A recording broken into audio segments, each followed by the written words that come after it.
నమస్తే, welcome to college TV. ప్రస్తుతం సోమేశ్గూడ press క్లబ్లో ఉన్నాం. మనతో పాటు అశోక్ సార్ గారు ఉన్నారు. ఒకసారి మాట్లాడే ప్రయత్నం చేద్దాం. సార్, ఇలా ప్రెస్ మీట్ పెట్టడానికి గల ముఖ్య కారణం ఏంటి? ఈ గ్రూప్ 1లో గందరగోళం జరిగింది. తెలుగు మీడియం అభ్యర్థుల తీవ్రమైన అన్యాయం జరిగింది. తెలుగు మీడియం అభ్యర్థులు 40% మంది గ్రూప్ 1 మెయిన్ సెలెక్ట్ అయితే ఫైనల్ లిస్ట్లో 10% మంది కూడా లేరు. ఓకే, టోటల్గా ఇంగ్లీష్ మీడియం వాళ్ళకే న్యాయం జరిగే విధంగా పేపర్ వాల్యుయేషన్ జరిగింది.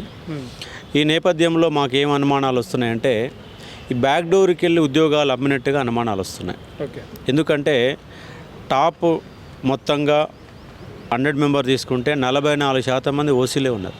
ఓకే, ఒకళ్ళుగా ఇద్దరుగా 44% మంది ఓసీలు ఉన్నారు. పైగా దేశ చరిత్రలో ఎక్కడ కూడా లేని విధంగా 50% ఆల్ ఇండియా టాపర్కే యూపీఎస్సీలో 50% మార్కులు రాలే. కానీ ఇక్కడ 50% పైన దాదాపు 250 నుంచి 300 మంది 50% పైన మార్కులు వచ్చిన వాళ్ళు ఉన్నారు. 60% దాటిన వాళ్ళు ఉన్నారు. మరి ఎట్లా జరిగింది పేపర్ వాల్యుయేషన్? టాప్ 100లో 40 మంది అమ్మాయిలు ఉన్నారు. ఈ యూపీఎస్లో కనపడదు, ఏపీఎస్లో కనపడదు, గ్రూప్ 2లో కనపడదు, గ్రూప్ 3లో కనపడదు, ఎక్కడ కనపడదు. మరి ఇక్కడ చూచి రాతలు పోటీ పరీక్షలు పెట్టినట్టుగా, అంటే అందమైన చేతి రాతకు మాత్రమే మార్కులు వేసినట్టుగా తెలుస్తూ ఉంది. టాప్లో ఇంగ్లీష్ మీడియం వాళ్ళే ఉన్నారు, ఓసీలే ఉన్నారు.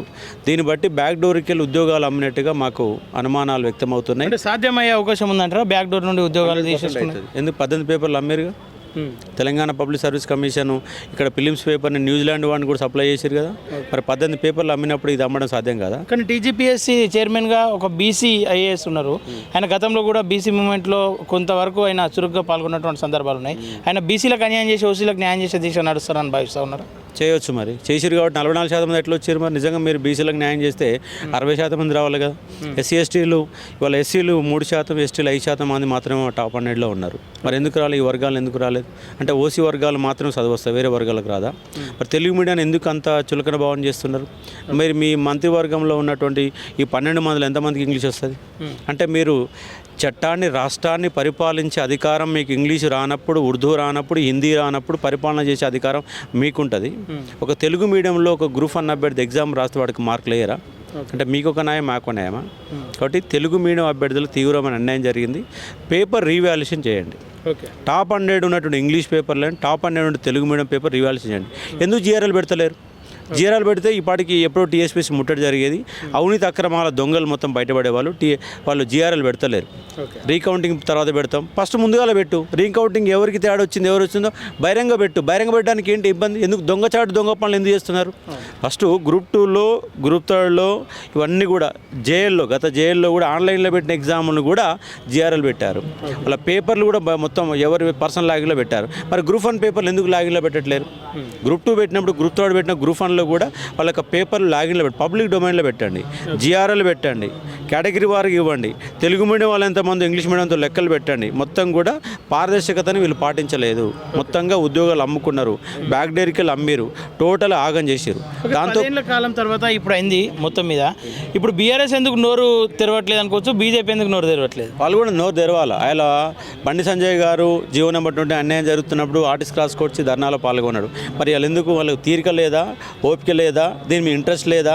అసలు ఈ భాగస్వామ్యంలో అందరూ పార్టీలో ఉన్న వాళ్ళు అందరూ భాగస్వామ్యం అయ్యారా? ఓకే, అంటే ఇంత తప్పిదాలను మరి వాళ్ళ దృష్టికి తీసుకెళ్లే ప్రయత్నం చేశారా? ప్రతిపక్షాల దృష్టికి మీడియా ద్వారా బలంగా మేము మాట్లాడుతూనే ఉన్నాం. మాట్లాడేందుకు నా పైన ఎఫ్ఐఆర్ నమోదు చేసిండ్రు. బేగం బజార్ పోలీస్ స్టేషన్ నా పైన ఎఫ్ఐఆర్ అయింది.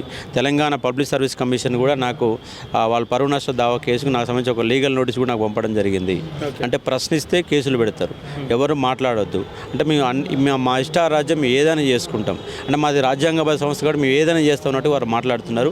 మీ రాజ్యాంగబద్ధ సంస్థనే అన్ని తప్పిదాలు చేస్తున్నది. ఒక్క ఎగ్జామ్ పెట్టడం మీకు చేత కావడం లేదు. ఒక ఎగ్జామ్ పెడితే కెమిస్ట్రీలో జేఎల్ పెడితే 25 క్వశ్చన్లు తప్పు వస్తాయి. ఒక గ్రూప్ 2లో 18 క్వశ్చన్లు తప్పు ఉంటాయి. 5 క్వశ్చన్ డిలీట్ చేస్తారు. 13 క్వశ్చన్లకు ఆన్సర్లు మారుస్తారు. అంటే క్వశ్చన్ పేపర్ చూసి తయారు చేసిన క్వశ్చన్ పేపర్ల మీదనే మీకే క్లారిటీ లేనప్పుడు ఏం ఎగ్జామ్ పెడతారు చెప్పండి? కాబట్టి తెలంగాణ పబ్లిక్ సర్వీస్ కమిషన్ డోర్లు మూసేయాలి. యూనియన్ పబ్లిక్ సర్వీస్ కమిషన్ ఆధ్వర్యంలో మొత్తంగా గ్రూప్ 1 పేపర్లు మొత్తం రీవాల్యుయేషన్ చేయాలా. దీనిపైన సిబిఐ ఎంక్వైరీ చేయాలి. ఉపాధ్యాయుల దొంగలు చాలామంది ఉన్నారు. ఇది పెద్ద ఉద్యోగాలు. రాబోయే రోజుల్లో వీళ్ళంతా ఐఏఎస్ ఆఫీసర్లు, ఐపీఎస్ అయ్యే వాళ్ళు.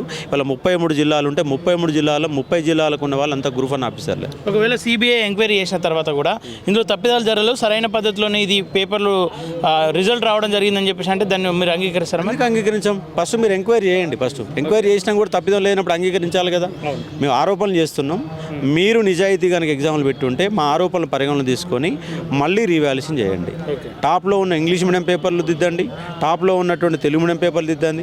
వీళ్ళైతే 21,000 మంది పేపర్లు దిద్ది మళ్ళీ రిజల్ట్ ప్రకటించే ఒక ప్రయత్నం చేయమని చెప్పేసి ప్రధాన డిమాండ్ చేస్తాం. ఓకే, ప్రతిపక్షాలను ఏం డిమాండ్ చేస్తారు ఈ సందర్భంగా? ప్రతిపక్షాలు కూడా నిరుద్యోగుల వల్లనే గవర్నమెంట్ అధికారంలోకి వచ్చింది కాబట్టి మీరు ఇవాళ ప్రతిపక్షంలో ఉన్న వాళ్ళు నిరుద్యోగుల గురించి మాట్లాడాలా.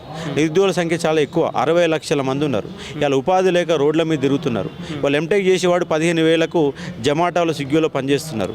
ఉపాధి కల్పన కేంద్రాలుగా రాష్ట్రం మారాలా. హైదరాబాద్ ఒక అంతర్జాతీయ కేంద్రంగా ఇవాళ ఉన్నది.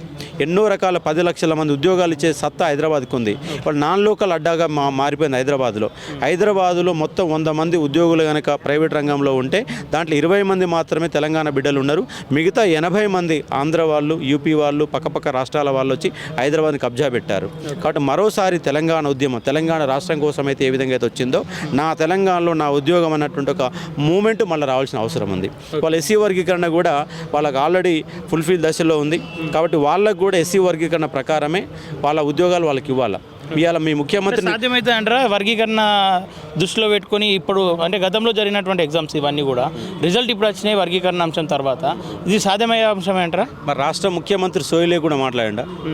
మనకి సోయి ఉండి ఆర్డినెన్స్ తీసుకొస్తా అన్నాడు. ఆర్డినెన్స్ మీద ఇప్పటివరకు ఎంఆర్పిఎస్ కానీ వాళ్ళు ఫైట్ చేసినటువంటి సందర్భాలు లేవు. గతంలో డిఎస్సి రిజల్ట్ వచ్చినప్పుడు కూడా దాన్ని చులకనగా చిన్న చూపు చూసి దాన్ని వదిలేసినట్టుగా అనిపిస్తూ ఉంది అక్కడ ఎంఆర్పిఎస్ నాయకులు కావచ్చు. అదే నేను ఏమంటున్నానంటే ఇవాళ ముఖ్యమంత్రి గారు ఎమ్మటే సుప్రీంకోర్టు వచ్చిన తీర్పు మరుక్షణమే కనీసం సోయి లేకుండా ఆలోచన చేయకుండా మాట్లాడినావు. మరి నీ మాట ప్రకారం అమలు చేయి. నువ్వు ఆర్డినెన్స్ జారీ చేస్తామంటున్నావు కదా.